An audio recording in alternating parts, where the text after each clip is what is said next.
these plumbers, for example, they would say something like, well, I think people prefer to talk to a real person. And I can kind of be a smartass sometimes, but I'm making a point. And I said, they don't want to talk to a person. They want their pipe fixed. Yeah. They're not calling. They're not calling to talk to you. All right. Welcome back to another episode of the Owner's Playbook. I'm Doug Ebenall, and I'm joined by my co-host Josh Caruso. Today we're talking with Chuck Hill and Tom Marcy from Chill AI. Tom, can you tell us a little bit about Chill AI and what you guys have built and what you plan to accomplish with that? Sure, yeah. So Chuck and I, we built Chill AI. Chuck and I are currently real estate agents, and we found there was a gap in the market with, in real estate at least, with AI receptionists. And real estate agents have problems answering the phones, as everybody knows. So we built out Yep. this Chill AI receptionist for our own business in real estate, and it really blossomed into something really strong. And we said, hey, let's see where else we can work with this, and jumped into home services, HVAC, plumbers, flooring people, cleaning crews, anything like that where they have problems answering the phone calls. That's where we jumped in and started helping those other markets as well. It's been going pretty good right now. Yeah. So Chuck, how long have you guys known each other? I know, Tom is Mr. Chicago realtor. Yeah. How are you involved in real estate, and what's you guys' relationship like? Yeah, well, that actually parlays because we met because we had the same real estate sales coach who was just like we already were. We were focused on doing cold calling and outbound prospecting, following up, booking appointments, going on presentations at people's houses and stuff. And I believe we were part of a Facebook group with a friend of ours where we were holding each other accountable every day. And what we would do is we would post like a picture of ourselves when we sat down to prospect, kind of like a competition to see who's going to get started first, like who's really here, who's doing what, and then like Right. posting some dashboards at the end of the day to and also like and then what that became was I think Tom, correct me if I'm wrong, but I think Tom met me through there and then somehow sent me the link to join a Zoom call where he was getting some groups of these people together so that when we're cold calling at home in our silos, like we were more like, instead of hearing about the results later, we could kind of bounce ideas off each other. And we all had the same coach. So that was beneficial because we weren't all saying different things and then telling each other different things to say. We were all trying to get really good at the same thing. And so that experience, in 2025, I personally cold called over 500,000 people. And so Wow. like we understand like the importance of the efficiencies in these CRM technologies and communications, but there's a gap, there's an opportunity where AI can be part of that, and the CRM and the human, and then that gap became something where um, cold calling, to be honest, has like slowed down in its effectiveness because of some regulations and stuff, where calls just don't go into people's phones. So you got to start looking at some other things to diversify your prospecting methods, basically. And so started talking about doing AI videos with avatars and voice clones about, if you're thinking of selling your house in Franklin, Tennessee, call Chuck or whatever. And then I started to think automatically, because we care about prospecting and answering the phone is like a big deal. And I started to think about, well, how are we going to answer the phone when these people call all day on YouTube? If I'm at somebody else's house or I'm cold calling at that moment and I'm having a good call with somebody, I can't answer this incoming call. So that's where voice AI and these types of things became like a solution to that problem. So call this number, perfect the intake, get the lead information. We start framing that out, and then eventually uh, another buddy of mine used to be a broker, was my business partner. He said, Chuck, you build cool stuff, but you think too small. He said, what you're building is something you can sell to everybody else. And I was like, oh yeah, you're right. And so then me and Tom start talking about it, and here we are. That's how the last half of 2025 was kind of focused on that. So Yeah, that's pretty I cool. spelled that right. I think, Tom, I got that right. Yeah, nailed Yeah. it. That's it. Yeah, it sounds pretty familiar. Like building something for yourself and then, selling it to others, it seems like it's pretty common in this space. Mhm. Just, going through all of those friction points with, whatever your current business is, and then, eventually finding out like, hey, this is useful for a lot of other people too, right?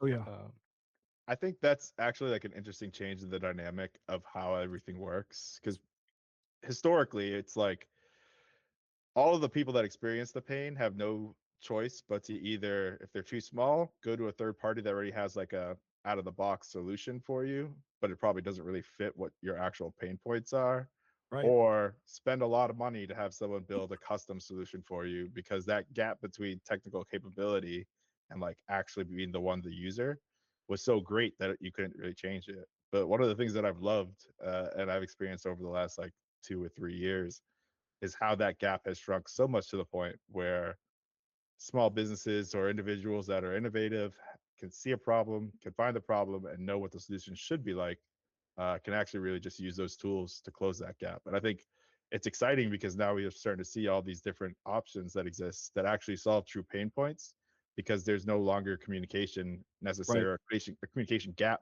between the person that knows what they're talking about and the person that knows how to build it. Yep. To comment on that, for example, for example, we've built out this giant mortgage product. But what's interesting about what you just said, where that correlates, is like the compliance department at a mortgage bank doesn't build technology. Mm-hmm. The technology department doesn't understand sales.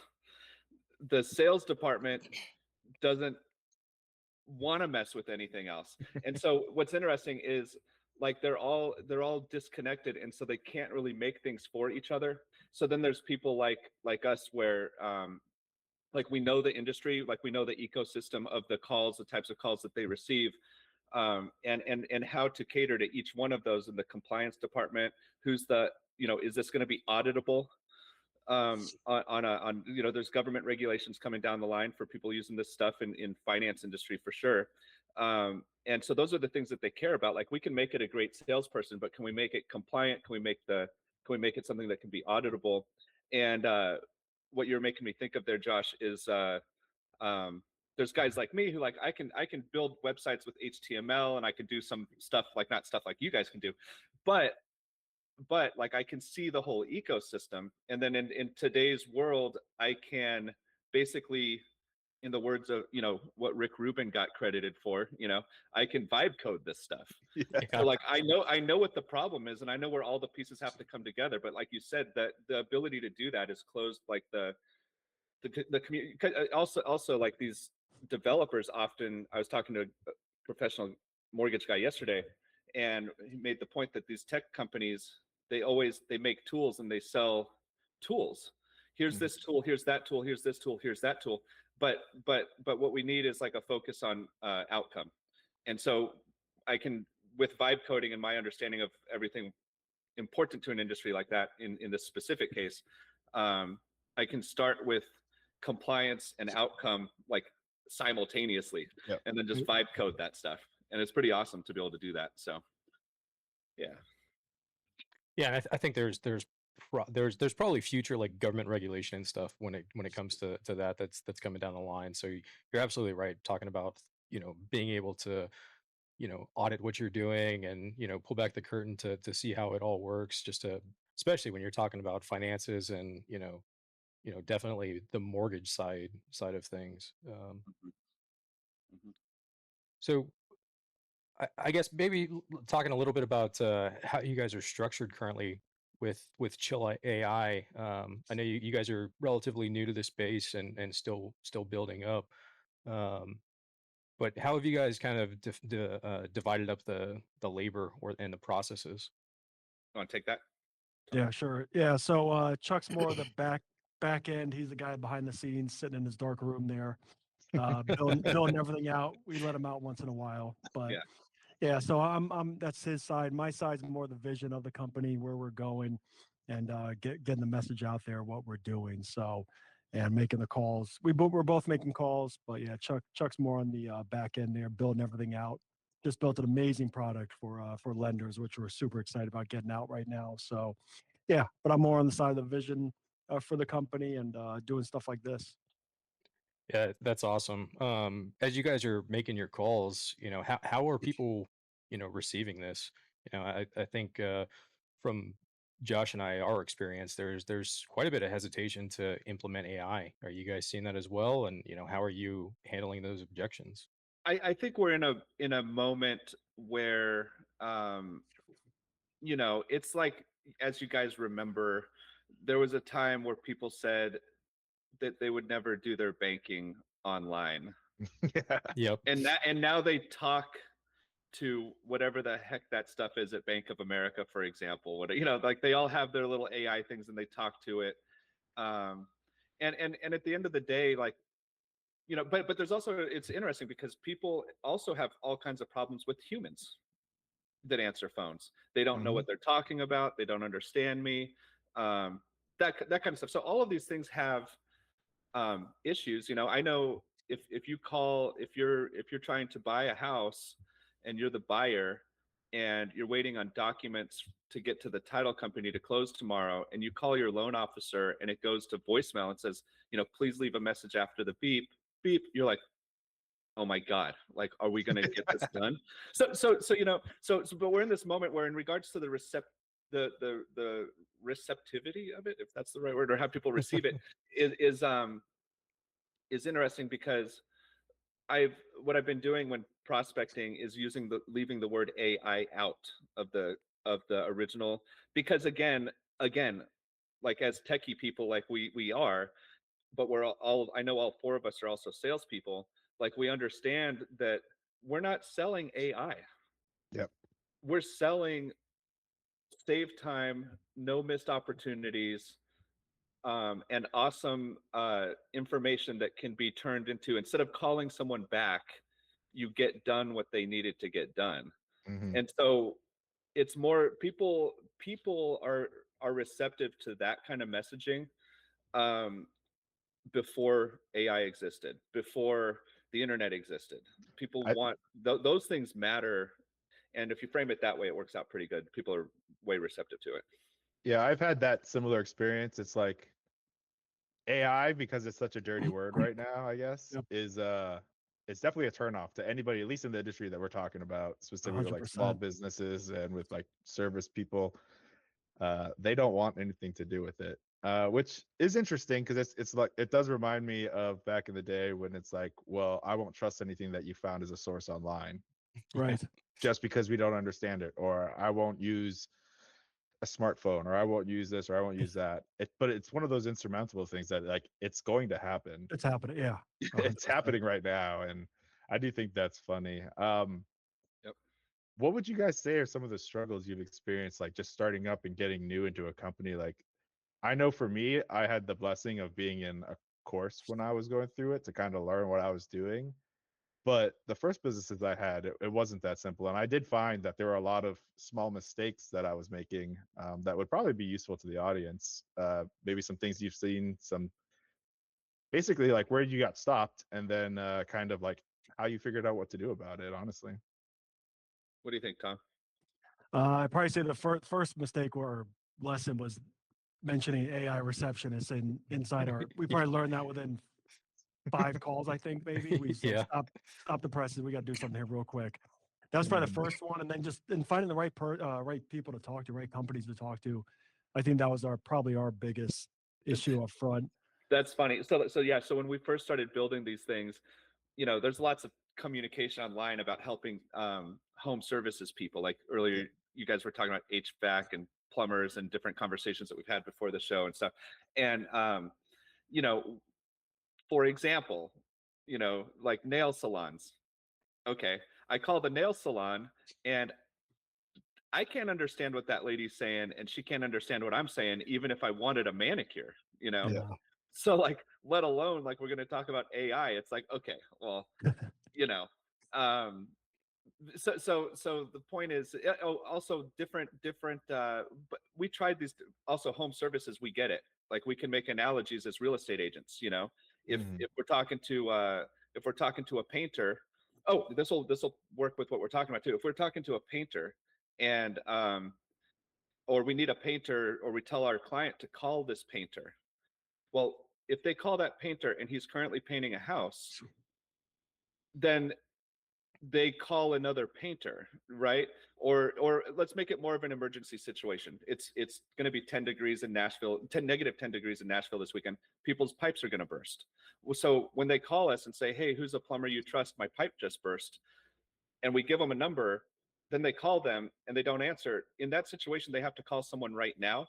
And one kind of like thing that came through the research of just doing these calls, like even though we weren't sure about the outcomes of these, as a research project, that it was useful because these plumbers, for example, they would say something like, well, I think people prefer to talk to a real person. And I can kind of be a smartass sometimes, but I'm making a point. And I said, they don't want to talk to a person. They want their pipe fixed. Yeah. They're not calling. They're not calling to talk to you. They're calling to ask you, can you come over right When away? coming out. And Yeah. and Yep. and so what we provide is a system that when they call, if you could come over right away, it gets booked right away. They're confident right away. And you know what I suggest is to mix the receptiveness of these things is somebody like that. If you think your customers, and I agree, customers appreciate the human connection, but I'd rather get on the calendar for my broken plumbing right now. And then when you get out of the other person's kitchen sink, whatever you're doing, go ahead and call me on the way and be like, hey, I'm on the way. I got your message. The AI got the full scenario. I understand you have this, you understand have that. Is there anything you wanted to add? Anything come up since you left that message? I'm on the way. I'll be there in 30 minutes. That's customer service, you know? Mm-hmm. Yeah. Yeah, I Yeah, think there's sorry, I think there's some irony to that too. Tom and I were talking before offline a little bit about this of, kind of prospecting and looking up some Google reviews for different companies in the area to hit them up about the AI receptionist. And he was saying that they could have a bunch of bad Google reviews saying like, hey, you don't answer your phone, and yeah, Tom, you want to talk a little bit about that Yeah, they conversation? might be a nice guy, Right. Yeah. Oh, but they're sure. not calling to talk to a nice guy. They're calling to get a problem solved, right? Yeah, because all these no matter how good you are answering the phones, you still can't answer every phone. It's impossible. No, I Right. can't. No one can. It's so. I think Josh's question. I think the other issue we've had is making people realize that they have this issue because 90% of the people say, "Oh, we're fine answering the phones." Yeah, some slip through the cracks, but yeah, that's probably been my biggest hurdle, at least for sure, is making these people realize they have a problem. And where our sales training from real estate comes in with the particular coach that we had, is we don't talk people into selling their houses. We don't talk people into buying AI products either.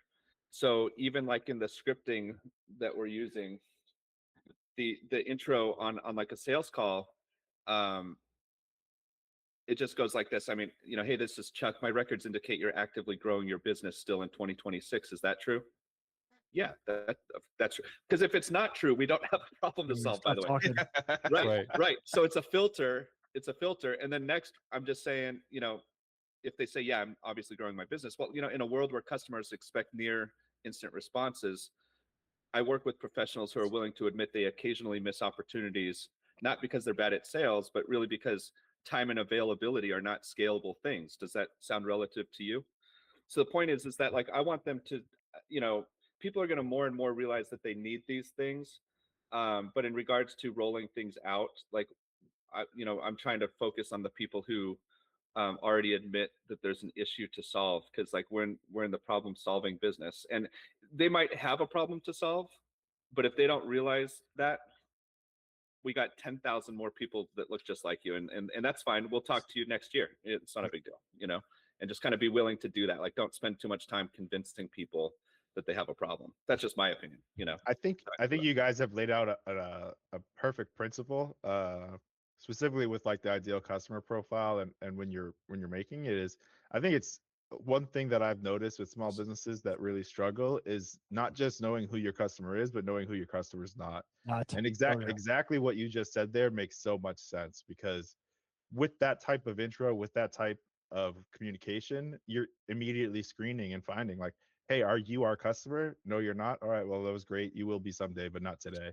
And I think a lot of companies are swamped right now in just there's so much tech available. There's so many ways to automate everything. But like with anything, if you automate something that isn't good, it's just going to be not good way faster, Right. or way more frequently. Yeah. Yeah. So I think a lot of the basic business principles and like this understanding of how it works, like those are like the foundations that will never change regardless of technology. And I think um that is really something like for me when I was going through this and doing it, like I was like, I could solve everybody's problem, every single person, anybody. Like, who are you? I will fix your problem right now. And what I found is that, you know, that level of dilution of like really not focusing on who it is really makes it harder, A, to have a worthwhile product, but B, to like actually get to the people that will pay you money for your product. And like that's wild through Reddit right now is people trying to figure out like how do I get customers for my service. And I think, yeah, well, exactly what you said, Chuck, is that's it. Like know who it is that you're going for, and same thing for you, Tom, and know who it is that you're not going for, and really focus your script, your approach, and everything directly on that. The problem Yeah. is I think you guys provide and we provide services that involve subscriptions. So um you know, I used to, when I was a kid in high school, I used to go door knocking and we would sell newspaper subscriptions in new housing developments for the Orange County Register. And as an example, that's a subscription service. Later, I sold websites to real estate agents. That was a subscription service too. There's a setup fee and a subscription service. But the point is, I could talk anyone in to getting that newspaper subscription. I could talk any real estate agent into getting a website built. But you know what would happen most of the time after you spend a lot of time talking someone into it? They cancel. And Yep. it becomes a chargeback. And instead of like, you know, $2,000 commission check or whatever it might have been, it's like minus your chargebacks, you're down to 800, you know. And so you learn really quickly. It's like, damn, if I had just spent the time like kind of filtering those people, then like I might build a little bit slower and like my gross revenue numbers, but the net numbers would be way better, you know. Um, yeah, so I try not to spend my time talking to people. Yeah. But that's a frustrating part, Josh. Like, cause you're like me, I can sell anybody's house. Like, but like Chuck said, if we're talking into it, they're gonna cancel the listing. They're gonna, and that's something Chuck's better at than me with that. But I try to get everybody. Yeah. But I've definitely figured that out now. And it will feel like you're losing money in the short term. Yes. Yep. Like it's really hard to leave a listing appointment with somebody who wants to sell their house, but you're walking away anyway. That's really hard to do. But then like you realize on the ones that you took like that and you drive back and forth there like 3 times for different things, to like do the sign or the lockbox or like because something's got to happen over there, all that, and then those people cancel anyway. Like how much time did that take?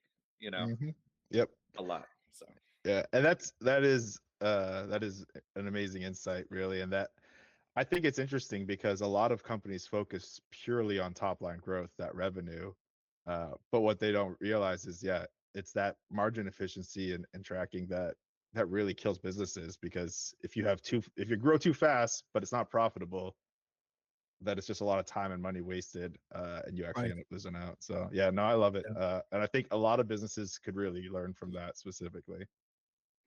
I mean, it kind of goes Yeah. into what you guys are doing right now. So, like, using your website building example, right? Like you with the AI receptionist, you guys are doing custom solutions. We previously talked about some of the integrations and things that you guys do with social media for those projects. And there's probably a lot of work that goes into the front end of that, and compensation as is due, but still with a subscription, there's an opportunity, or there's a chance that it's going to kind of fall into that same thing.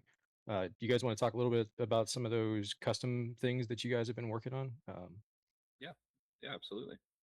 Yeah. So as we were working on all these other things and this filtering and our previous experiences and figuring out who the right customer is, um, it has become I spent the last month building out the most crazy system. I never even saw it coming. But I had an epiphany, like I said earlier, about seeing all those different departments in like a mortgage enterprise. They don't even have, so speaking of, again, people being receptive to these things, big companies, um, private mortgage banks, independent mortgage banks, things like that, they don't have a role for this person yet. They will have a role for this person, but which is, in other words, the service we're providing, they don't have a role for it, which is kind of interesting, because when we talk about how people talk about with the economy, how AI is going to take jobs. Well, like this stuff we're talking about is actually going to create a role, um, that currently humans don't fill. And so I realize that there's a big opportunity in what I like to paraphrase as really owning the first 90 seconds of any interaction at a mortgage company, or if that was a loan officer or a bank, whatever. And then as I started to think about all the things that are important, I know that, for example, a loan officer, I disagree with this practice, but they do it all the time. They don't want to have a separate phone number for business, so they have one phone number. So that invites certain problems. Well, if a lead from Zillow is calling you, or a realtor's calling you with a new lead, um, you know, you want to prioritize the capture of that situation, like have it lean towards this as a new borrower. But what if it's not a new borrower? What if it's the real estate agent calling because the appraisal came in low and now everything's screwed up on this deal? Or what if it's the title company saying, if we don't get this paperwork from you, we're not closing on Friday? See, they get all those calls, or their mom is calling them because it's their cell phone number, right? So how do you handle that? Like, I want to make it so easy. Like, what I've built out now is where, like, somebody like that wouldn't even have to install or learn any software. That was also a goal. I don't want them to have to mess around with anything. They've got contact management software, and then they've got loan origination software, then they've got QuickBooks, like, everything's all connected. And there's a lot to learn. So just kind of knowing that, like, they want to keep their number, and every call needs to be, the intent of the caller needs to be determined really quickly, and recognize, have we talked to this person before? Do we already know that this is a real estate agent? Do we already know that this is a title person we work with? Do we already know that this borrower has a loan that's currently pending? Mhm. And then, okay, so we can build out all of that, but then the next step is, beyond that, that's where the brainstorming started. But beyond that, it became, how do we build it? And again, from knowing the industry, began with I'm thinking of it, I think I described it to Tom like this, like, think about it as a house, which Mhm. makes sense to these people. Most of the mortgage AI out there is literally assuming that every phone call is a new borrower lead, Yep. and that's it. So that's the roof. The foundation, the plumbing, the iron to the water supply at the property line, that is the compliance layer. And so I started to build out the compliance for Tennessee. So you need to consider everything about every regulation that these guys are under. Yeah. Make that part of the knowledge base, or the RAG system, of this, and then do it in a way that's still sales person focused. So in other words, if somebody is calling and it says, "Is this about a new loan or something else?" Well, if obviously that's how you determine, is this a new loan? Boom, we go to this Yep. intake. Right? You're buying a house, or whatever, um, refinance, whatever.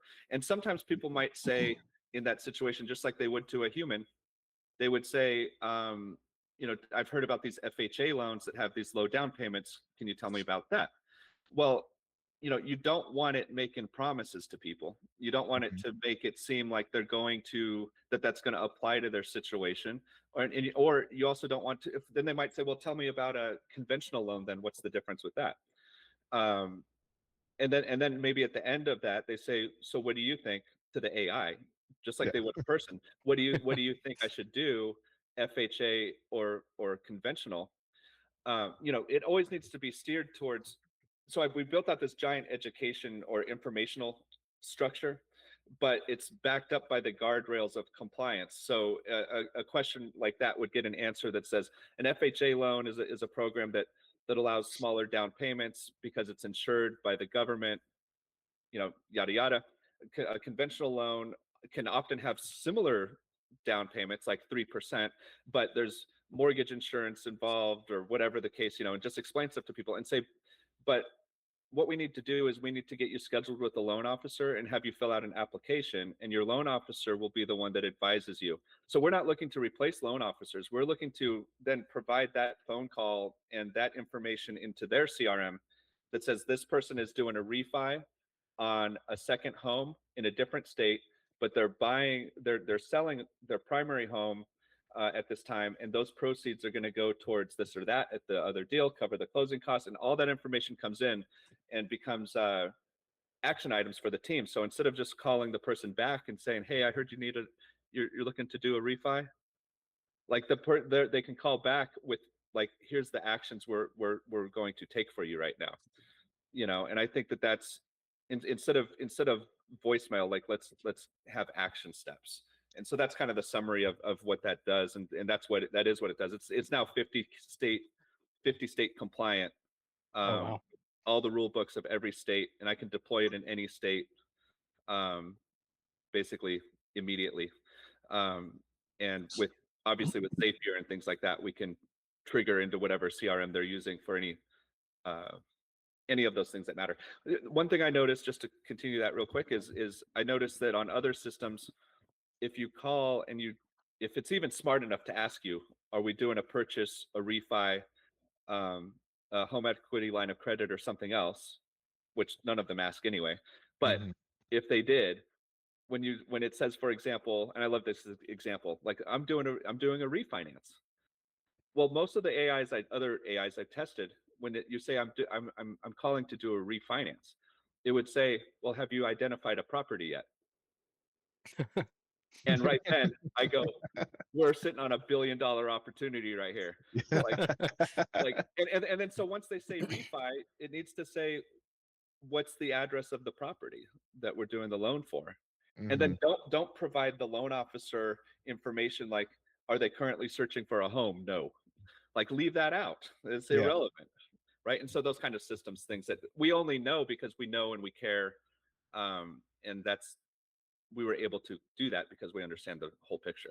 Yeah. So really it's like the downside of a voicemail is that it doesn't explore, right? And then the upside to what you guys are talking about, what it sounds like to me, is it does the exploration for you, and it's topic specific. So it takes out that 10 to 15 minutes of a call that you're just exploring, trying to pull out what it is that's actually necessary. And that actually, I mean, I know as a salesperson, if I could have the exploration done for me and then be able to call ready with solutions like that, that significantly decreases just my time on the phone. Even if it like get rid of like the lead capture and all that, like just the amount of time I'm spending per phone call gets dramatically decreased if it's already up front, all that exploration was done and I just already know the problem or know what it is that we're trying to solve. In these industries, a certain set of questions needs to be asked on every phone call. And that's true if it's a human or not. Yep. And the humans, one thing AI doesn't do is it doesn't banter.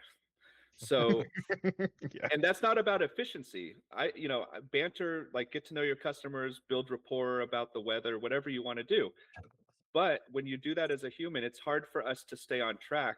And oftentimes, like a loan officer or even the customer, like let's think about the customer, that you hang up the call and you go, oh, I forgot to tell them about that. Or I forgot to ask her about this or that. Is there a co-borrower? Are you married? We forgot to talk about that somehow, And so when I started to have that epiphany, I built this so well at this point. What we have is so strong that, because I'm currently not in the mortgage business, but if I was driving my Ferrari, with the top down, and the borrower called me, referred from a realtor, I could say to like if you were the borrower, I could say, hey Josh, stay on the line. I'm going to 3-way call my intake AI system. I'm going to be right here with you on the call. and we're going to allow it to make sure that no question goes unanswered, and we get everything that we need to get on our first try here so that we can get started with your loan right away.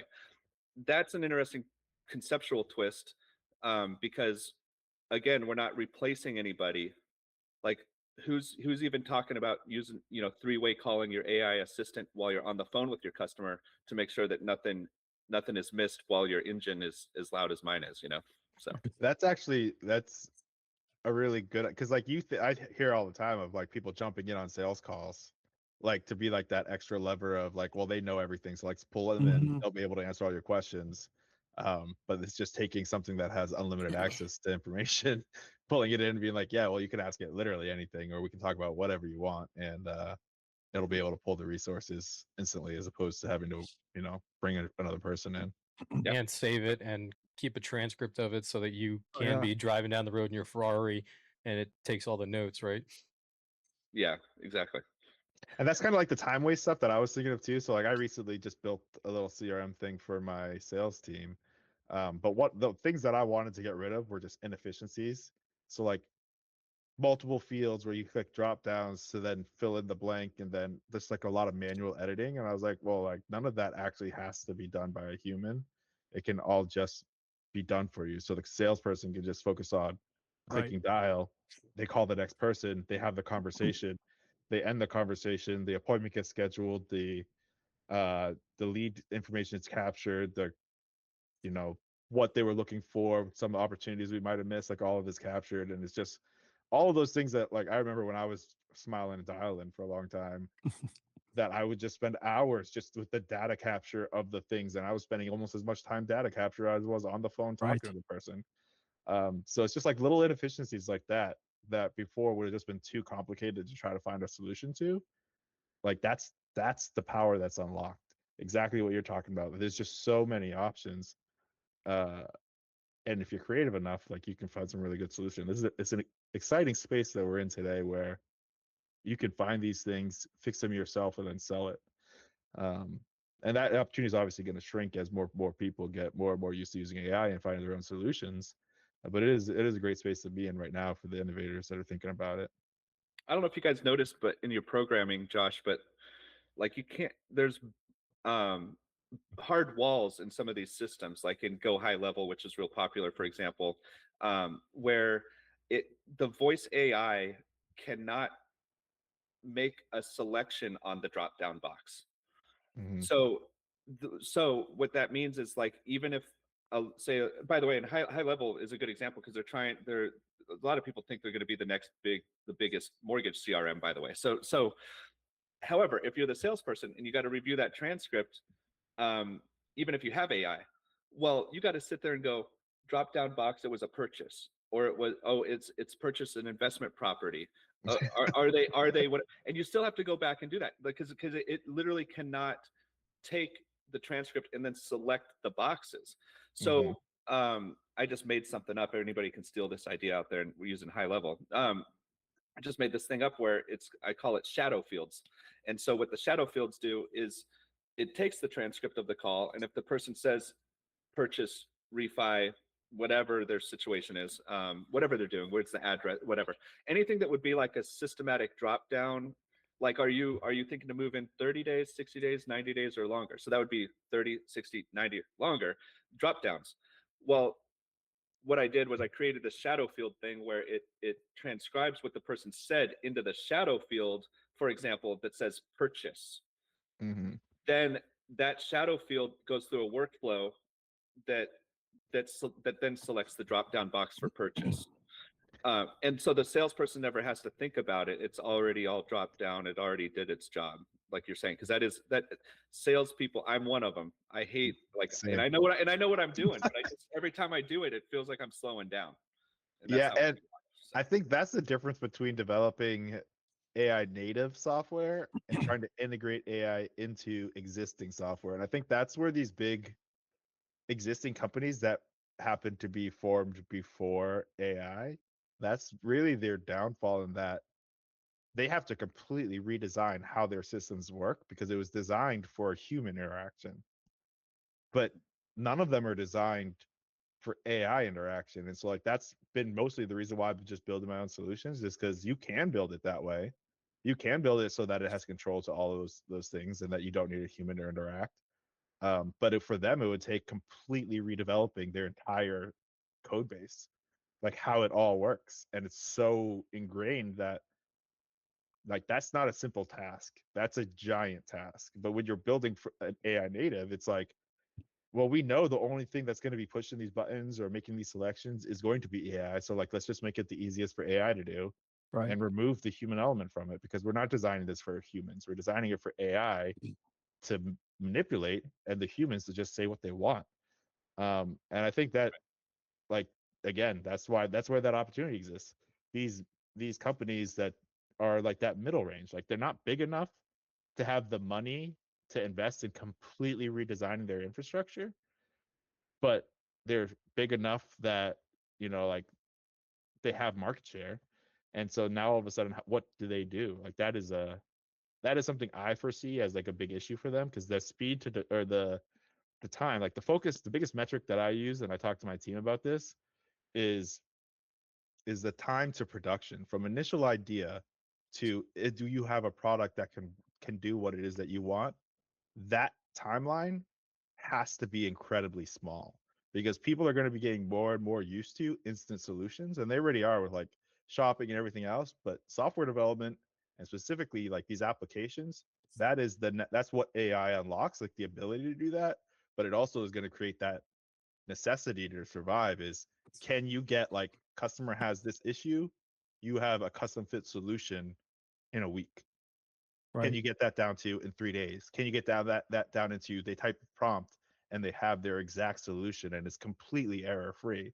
That is the real metric right today of, are you building this for the future, or are you building this as something that's legacy? And I think, I don't know, I see a lot of companies not being able to keep up with it, honestly, like a lot of the big shares. And that's why all this market share is going to be available for people, because if you can provide the same solution, but it takes you a day to fix it or a day to get a new feature, and they have to go through the 15 layers of bureaucracy that they have to get a change even approved before they even develop it, like they can't compete. Like that is the real metric. And that's why companies were able to disrupt, when you're talking about like Amazon, or like when drop shipping came in place. Like there's so many historic records of this happening in business, where like a new innovation changes the time to market or the time to like satisfaction.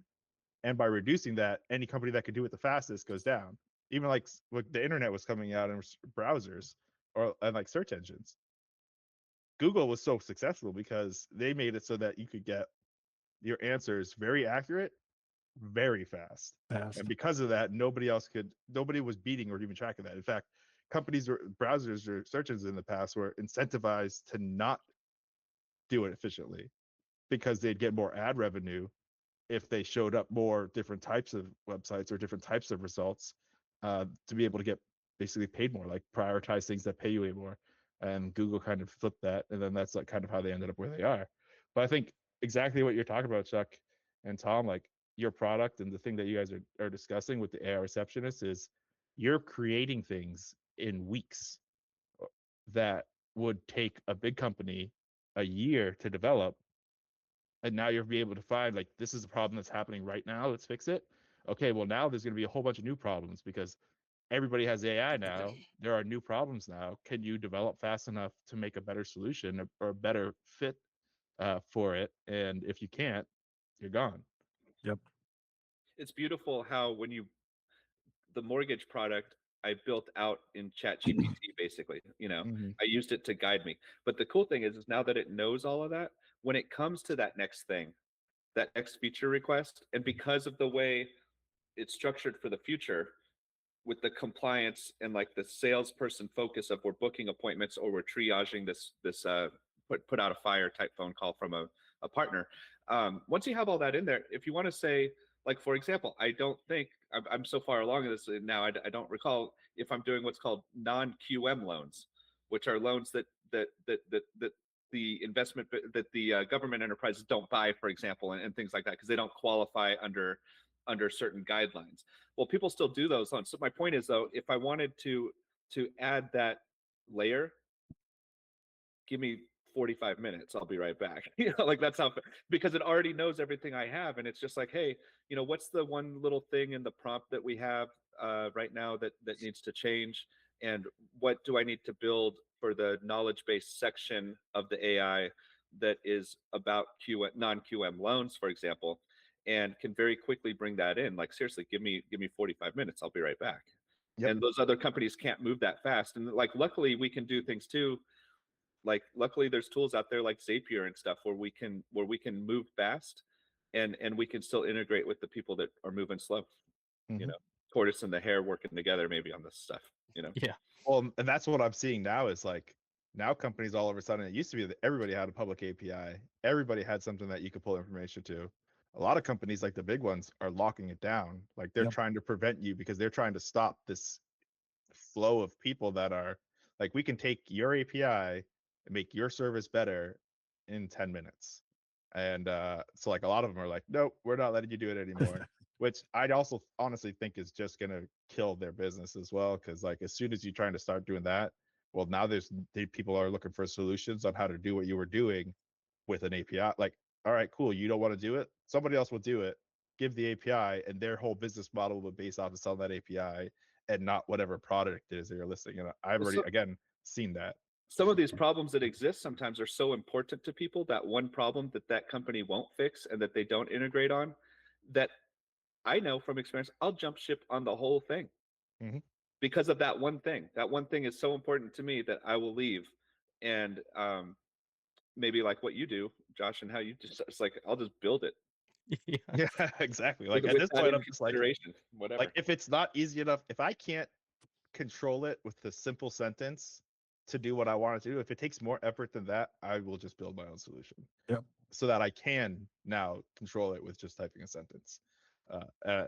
I know that's probably a little more technical, but that is the future, because like that process that I use will 100% be created into something that anybody can do. Yeah. Within probably the next 2 years, honestly. Like there's companies that are already starting it, like Lovable and some other ones. But they have their own issues. Like the way they build the stuff isn't very like secure, and it isn't very like you can't troubleshoot it just because of the way that they have it in place. But those issues, someone's gonna solve it. They'll Someone's figure it gonna out. build a way to do it, and then as soon as that exists, like yeah, if your whole threshold was like, well, I'm just gonna control access, you're just not gonna be used. Let me shift gears here for a minute, if you guys don't mind, ask a question. I know we've been going a little bit long, but been kind of thinking. So, like, if you start talking to a small business owner, right, and they're starting to feel the pressure, they're starting to feel behind. Um, Josh and I say it all the time. If you're not using AI right now, you're already behind. It's the same thing as like not having a website 20 years ago. Um, how can they do like a self audit, right? How can they don't know what they don't know. So, what would you guys recommend that they do to try and figure out, what solutions that they need? What things that they could ask somebody like one of us to like build custom for them. What are your thoughts on that? Tom, got that? Yeah, so probably the first thing while we're talking to people, it's how for AI receptionists in particular is how many phone calls you're missing, and people do not know that. No one on a like. Do you think they know that, Chuck, or not? Or they don't admit it. Well, one thing they don't know, they might know how many phone calls they miss because they can kind of check that. But even if they're just checking their phone, like just to see and answer that question. But more importantly is like what they don't know is how many of those people, when you do call them back, never answered again because they already chose someone else. It's a They good point. disappeared when you missed that call, and you cannot track that part. All you can track is how many calls, like we said, net versus gross earlier in regards to some other things. I've got gross many phone calls missed, net many calls I made back actually worked. People just ghost somebody like a plumber. Like I don't need him to I don't need his call if I already got the other guy. So like there are some things that are really hard to track. Is there stuff like, how do you guys, anybody have a suggestion for somebody like that who, like, how would you What would you recommend to somebody like that, if that makes sense? Yeah, so basically like what the opportunity cost was of not Yeah, answering. right. Yeah, it's almost impossible unless you're doing follow-up surveys like why didn't you answer my call, and they happen to answer it. Outside of system like you have, like there's automatic capture and like, yeah, honestly that's a really good point, and something that is a metric that if tracked appropriately could cause or provide good solutions, but otherwise no. Otherwise it's just, I don't know, maybe Like Tom and I are pretty savvy with stuff, and like when you guys with what you guys do, and the solutions you guys provide, from what I can understand, I'm like, there's not a holistic place to do an analysis of say Chill AI's business. You know, just like it, like what do we need to improve on? What are we missing? Like we can think about some of the things that we're improving on, because like we like to improve stuff every day. But but we don't know if that's like the most important thing to do. You know, Mhm. and we might slowly come to a realization that something is the most important thing, but we might be wrong about that, and then spend a year maybe increasing revenue, but maybe not so much growth, because like we were focused on the wrong thing, even though it felt good. And it's hard to know what feels right versus what is right sometimes in a lot of these cases. I think that's, yeah, like as a business owner, that's like the art of it really is making the decision of what is actually the priority, what is actually what you need to do. But there's a lot of easy wins that a lot of people miss out on just in general. Just through a lack of optimization. Like for instance, simple things like what you said was specifically with the lead capture, but also when you're talking about taxes, right? Or late payment fees. There's things that you could automate that would just make it so you're not paying extra. So how much money are you spending because you paid late? How much money are you spending extra Right. on taxes because you missed a quarter? How much money are you spending extra because you weren't tracking someone's time correctly? How much money are you spending because someone spent an extra 20 minutes a day driving that they didn't have to do? There's so many hidden costs that you can like technically track it and save that money. um and I think that's the other, I mean, I'm not going to toot our own horn at Omnira, but like Yeah. what you're saying is exactly what it is. Like those things can be tracked, those things can, that money can come back. They don't have to be written off. And it's really just implementing the processes. But yeah, it's that crazy unknown unknowns. Like I don't know what I'm even supposed to know, and because of that, like all of a sudden it's just dark. And with the AI age and technology age, it doesn't have to be unless you choose to live in the dark. Right. If it's okay to ask on this podcast, like if you guys were consulting us, for example, what would you need from us in order to do such a perspective analysis of whatever we're doing? And like, does that go back into like APIs and things? You're pulling data from stuff we're doing, or are you like logging into our stuff, looking at it one at a time, or something like a CPA might in the past? You know, like I doubt Yeah, that the latter is true. yeah. So like, Yeah, what so we pulled directly with basically any account that you have or anything that you use, the same process you use to log into that account. What we do is we replicate that. So you can log into that same account using our system, but then our system automates every action within it. Kind of what we were discussing earlier, but like I don't like to do more than just type a sentence in a single console and be able to control everything. It's that same concept, but across all of your divergent technologies. So for accounting, for instance, we plug directly into QuickBooks. And so we can 100% manage it remotely without ever a user interaction to fix basically everything, because the systems exist to do that and the tools exist to do that. So instead of spending, like, I'll give you the simplest example. I was talking to one guy, and I asked him like, when was the last time you looked at like your margins, like your profit margins? And he told me, well, I don't even look at my P&L anymore because it's so like disheartening. So like, because he has to log into QuickBooks, knowing what he's about to look like isn't good. Yeah. He has to then navigate to the report. He has to go to the report. He has to pull it up. He has to look at it. And then if his expenses aren't right or anything like that's all right, the numbers are wrong. And it's just a nightmare. Like even just getting to it in the interface that exists, there's at least 15 steps just to get there. So I was like, all right, cool. What if, let's like, when you logged in, the numbers were there. You could click it and you could see and have an explanation of why, and maybe something to do about it. He's like, that would save me at least 30 minutes a day. Like, bam, easy I can solution. tell you, like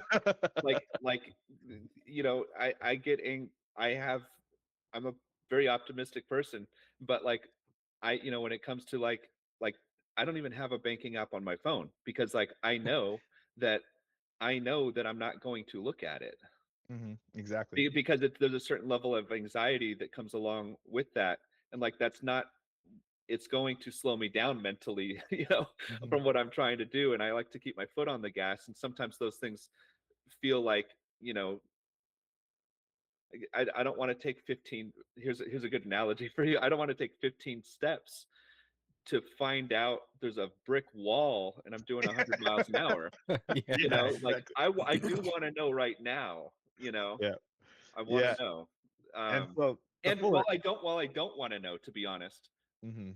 I have to know. So like the faster and the better, at least I can get hit with the anxiety of like, oh my God, we're doing terrible, but we got to do this. Okay, fine, let's do that. And then move on. And it's a That's, completely different feeling when you're presented with a problem, vice when you're presented with a problem and a solution. Yeah. And I think that's the missing step in a lot of the software that exists. It'll tell you what's there, but it won't tell you like, well, what should I do about it? All right. So it increases your decision fatigue and it just makes it a lot more painful. And then obviously there's still an art to it, right? So processes, just like a holistic view, like you said, like, is there a one-stop shop? Well, you talk to the owner. What are you spending a lot of time on doing? What are the things that you do every day? What are the things that and then because of the knowledge base that we have, it's, well, I know for a fact I can automate this, I can automate that, I can automate this, I can integrate it all here, and I can, this is your picture. You are spending an extra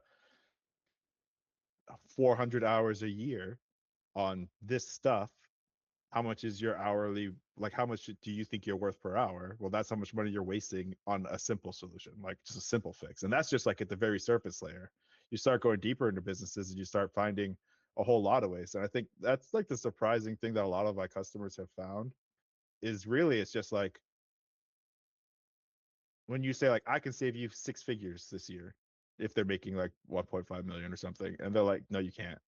Okay, well, let's just look at your processes, let's look at your finances, and then because of all of those things, the hidden costs, all the little onesie twosies, those add up. It's like what is it, Office Space, where they like try to divert like a fraction of a penny to their Yeah. accounts, Yeah. and all of a Yeah. sudden Yeah. it's like $2 million, and you're like, oh my goodness.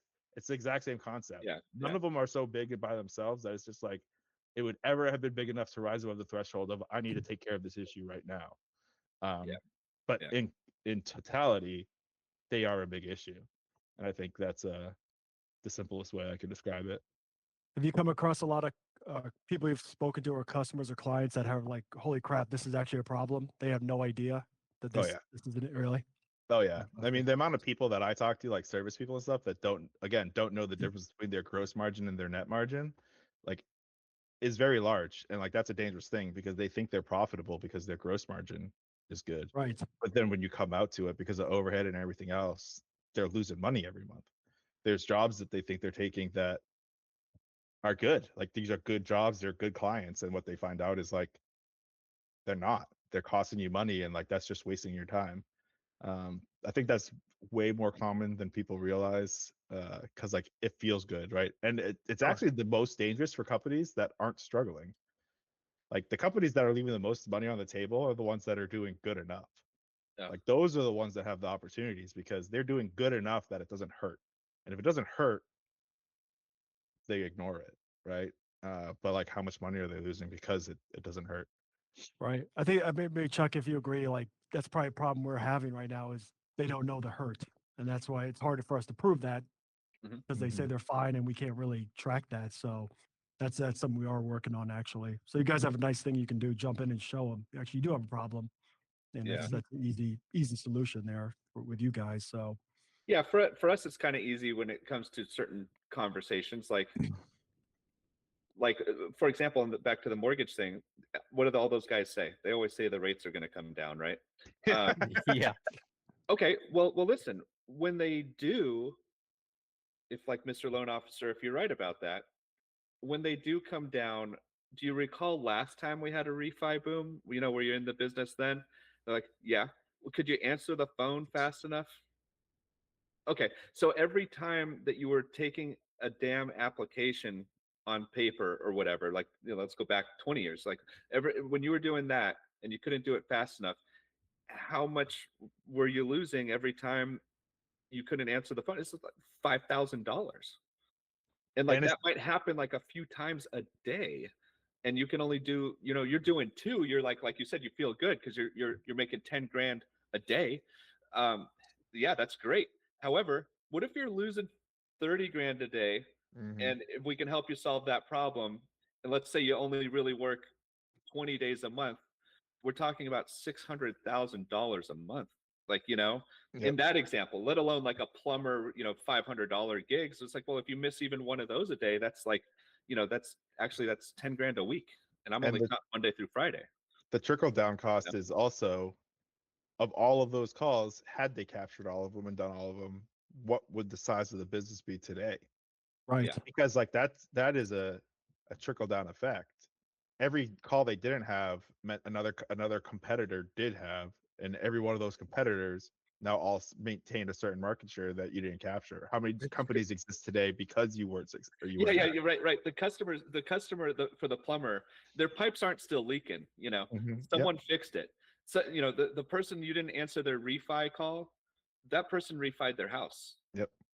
And the It's danger not, is yeah. if someone figures it out and makes it so they can capture all the leads, well, now you don't have a business, right? And it's that's the real cost. It's not only that, like, it'll eventually equalize, right? And every company that increases their efficiency by doing stuff like this, they will survive.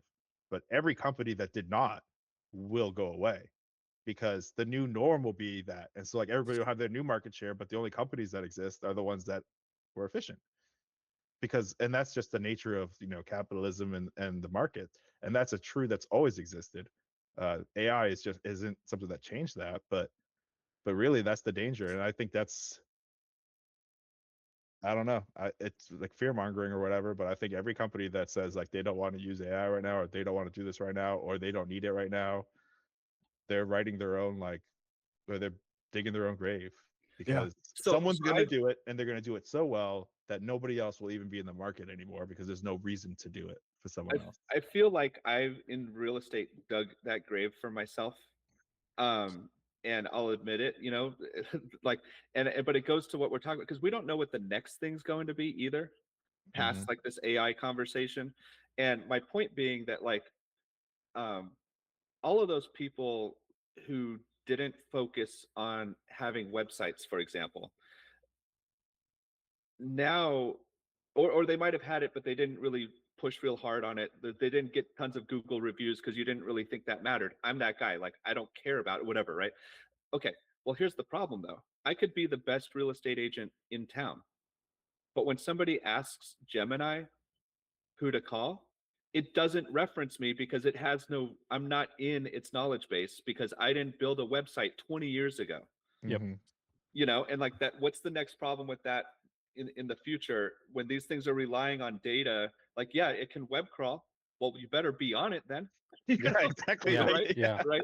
And Because that's all and those that's a people are like, recurring oh theme, my god, right? I have no reciprocity, and like AI doesn't recommend me even though I sell 1,000 houses. Well, now like the young guy who has some reciprocity online and the AI recommends him, it doesn't matter how experienced he is, like you said, that guy's going to get all the leads Hmm.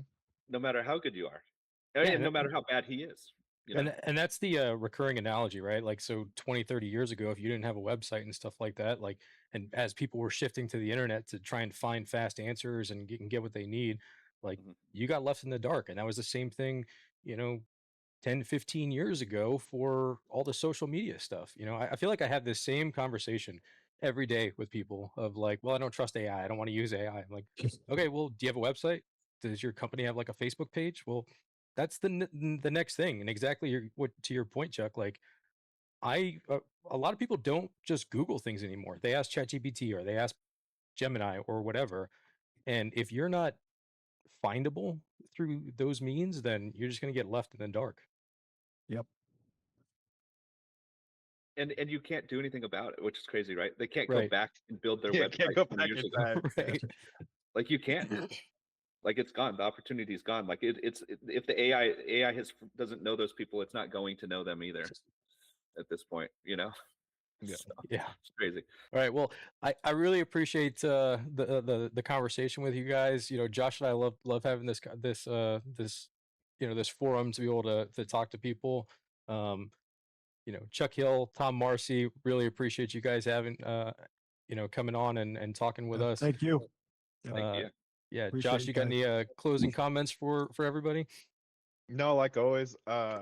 Honestly, I learn something new every time I do these conversations. I'll take your lessons to heart, and honestly, I really appreciate it just sharing these insights because the lessons you guys shared, those are like hard lessons learned, specifically with, again, that ideal customer profile, with how to run a business, with decision making, with finding problems and solutions, and then some of your innovations on how you're doing it and solving those problems.